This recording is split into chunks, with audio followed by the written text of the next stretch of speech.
बिस्मिल्लाहिर्रहमानिर्रहीम अस्सलाम वालेकुम नाज़रीन, मैं हूं आपका मेज़बान दानिश अंसारी और आप देख रहे हैं मेरा YouTube channel Danish Ansari official. नाज़रीन, आज हम बात करेंगे मलिक महबूब साहब से। आप सबके फेवरेट हैं, मशहूर एस्ट्रोलॉजर हैं। अस्सलाम वालेकुम मलिक साहब, कैसे हैं आप? वालेकुम अस्सलाम। अल्लाह का करम है। आप बताएं दानिश भाई, आपकी क्या हाल चाल है? अल्हम्दुलिल्लाह मलिक साहब, मैं भी ठीक हूँ। मलिक साहब, आज का प्रोग्राम बड़ा ही इंपॉर्टेंट है। आपकी एक प्रेडिक्शन से प्रोग्राम का आगाज़ करना है।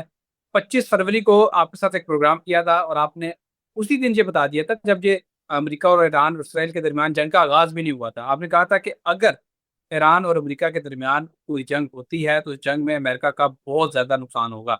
और उस वक़्त किसी को इस बात का यकीन नहीं था, किसी को इस बात का एतबार नहीं था, क्योंकि कोई लोग ये एक्सपेक्ट नहीं कर रहे थे कि एक सुपर पावर, वक़्त का सुपर पावर, वो एक छोटे से मुल्क ईरान, जो वैसे बज़ाहिर ही कमज़ोर नज़र आ रहा था, उससे शिकस्त खा जाएगा। लेकिन आपने ये प्रेडिक्शन की थी कि इस जंग में अमेरिका का भारी नुकसान होगा। आज हिलरी क्लिंटन, जो कि प्रेज़िडेंट की उम्मीदवार भी रह चुकी हैं साबिक इलेक्शन में, उन्होंने ये बयान दिया है। उन्होंने कहा है कि अमेरिका ईरान के मुकाबले में इंतहाई, उन्होंने इंतहाई का वर्ड यूज़ किया है। उन्होंने कहा है इंतहाई कमज़ोर पोज़ीशन में है और इस वक़्त तक ईरान, इसराइल और अमेरिका जंग में सबसे ज़्यादा नुकसान अमेरिका का हुआ है। सर, आपकी प्रेडिक्शन दुरुस्त हो गई है। सबसे पहले तो मैं आपको आपकी प्रेडिक्शन पे मुबारकबाद देना चाहूँगा कि सबसे पहले ही आपने ये बता दिया था। लेकिन सर, ये बता दें, आइंदा आने वाली सिचुएशन किस तरफ जा रही है? क्या नुकसान सिर्फ़ अमेरिका का ही होता रहेगा या अनएक्सपेक्टेडली ईरान को भी कुछ नुकसान खुदा ना ख़ास्ता हो सकता है? क्या आप देख रहे हैं? रीडिंग्स क्या बता रही इस वॉर की वजह से ईरान ने जो पा ली है, या यूं कहा जाए कि ईरान एक सुपर पावर की पोजीशन में आया हुआ है मिडिल ईस्ट के हवाले से। मतलब किसी की भी हिम्मत नहीं हो रही स्ट्रेट ऑफ हॉर्मुज को क्रॉस करने की। आई मीन विदाउट परमिशन वो कुछ भी नहीं कर पा रहा है। लेकिन एट द सेम टाइम अभी जो चल रहे हैं हालात, उसमें ऐसा लगता है कि ये जो मुज़ाकरात मुज़ाकरात की रट लगी हुई है, ये मुझे होते हुए नहीं दिख रहा। मुझे बिल्कुल भी नहीं दिख रहा, स्पेशली स्टार्टिंग फ्रॉम टुमारो। मुझे नहीं पता अब ये वीलॉग कब लगाएंगे, लेकिन इस वक्त आज मेरे यहाँ 14 अप्रैल है और शाम का टाइम है। लेकिन आपके वहां 15 हो गई है। 15 अप्रैल से काफी चीजें बदलने जा रही हैं, मैं आपको बता दूं। बहुत सारी चीजों में बदलाव आएगा। सन की ट्रांजिट है, और फिर मैं आगे आपको भी बताता हूँ। बहुत सारी चीजें ऐसी ऐड ऑन हो रही हैं जो ये जो मुज़ाकरात हैं उसको नाकाम बनाने के लिए बहुत। Okay sir. अच्छा सर, सबसे इम्पोर्टेंट खबर जो है जिसका प्रोग्राम का बकायदा मैं आगाज़ करना चाह रहा था, लेकिन आपकी क्योंकि एक प्रेडिक्शन दुरुस्त हुई थी तो मैंने कहा उसका ज़िक्र लाज़िमन करना चाहिए। सर, सबसे इम्पोर्टेंट खबर इस वक्त की ये है कि डोनाल्ड ट्रंप ने कहा है कि जितने सहाफ़ी, इंटरनेशनल जर्नलिस्ट इस्लामाबाद में इस वक्त मौजूद हैं, वो वहीं पे रहें, और उन्होंने कहा है कि जितने डेलीगेशन दूसरे ममालिक से आए हुए हैं, वो भी वहीं पे मौजूद रहें, क्योंकि अगले 2 दिन बहुत इंपॉर्टेंट होने जा रहे हैं।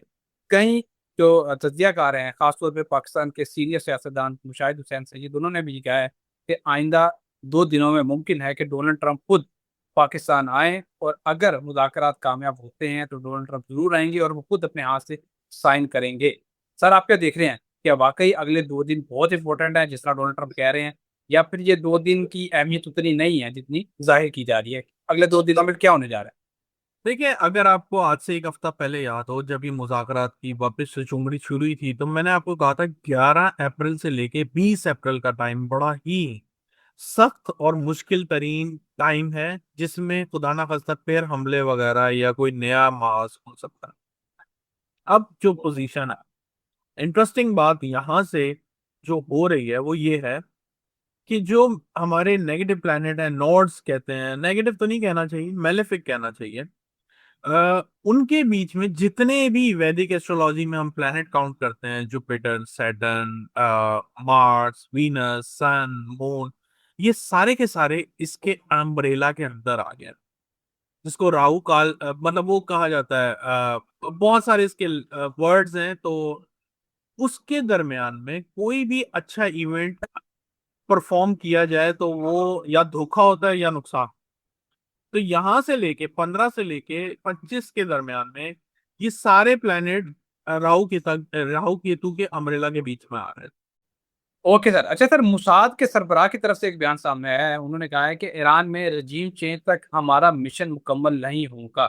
सर, इस वक्त एक मुल्क है जो इस दुनिया में जंग का खात्मा नहीं चाहता, और वो इसराइल है। और इसराइल की इंटेलिजेंस के चीफ ने भी कह दिया कि हम ईरान में रजीम चेंज चाहते हैं। क्या ईरान में वाकई कोई रजीम चेंज होने जा रहा है? और क्या कोई ऐसी हुकूमत आने वाली है जो अमेरिका या इसराइल की वहां पर काम करेगी?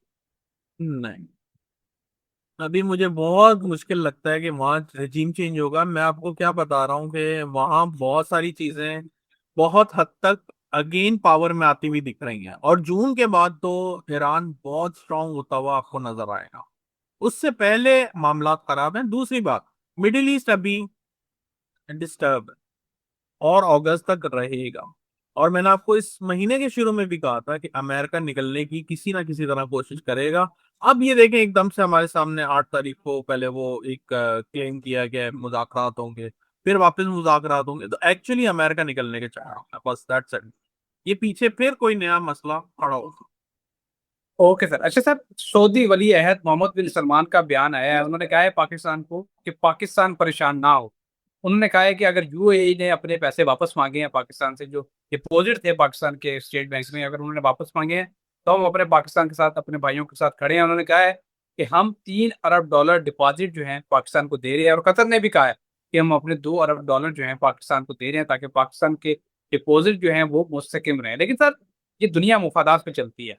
अब सऊदी अरब के इन डिपॉजिट का ऐलान करने के फौरन बाद शहबाज शरीफ साहब को सऊदी अरब तलब किया गया है। शहबाज शरीफ अगले 6 से 7 घंटों में सऊदी अरब में मौजूद होंगे।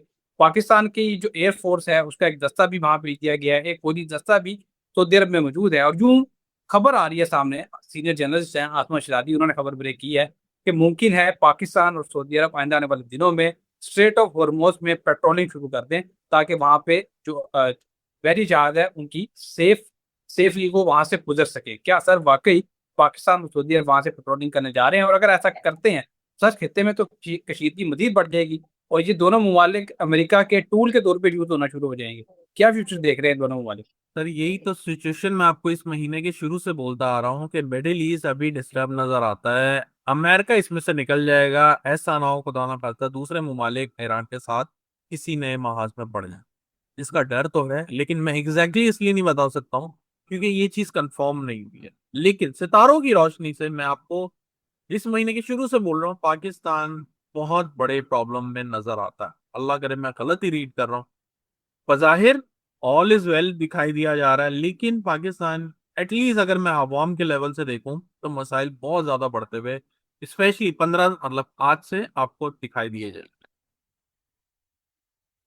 Okay sir. Sir America, Israel और ईरान के दरमियान फिलहाल तो जंगबंदी चल रही है, लेकिन इस वक्त दुनिया में अगर किसी जगह पे जंग चल रही है और जहाँ पे लोग चाह बहक हो रहे हैं, उस मुल्क का नाम लिबनान है।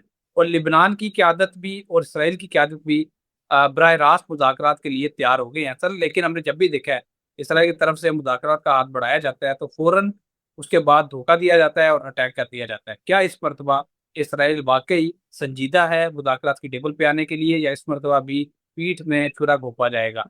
क्या देख रहे हैं, धोखा देख रहे हैं या बाकी मुदाखरत हो? मुझे नहीं लगता कि ये कभी भी संजीदा होंगे। ये धोखे के सितारे जो भी चल रहे हैं, पहले तो दुनिया में धोखे के टाइम ही चल रहा है, और ये कभी भी सीज फायर पे नहीं आना।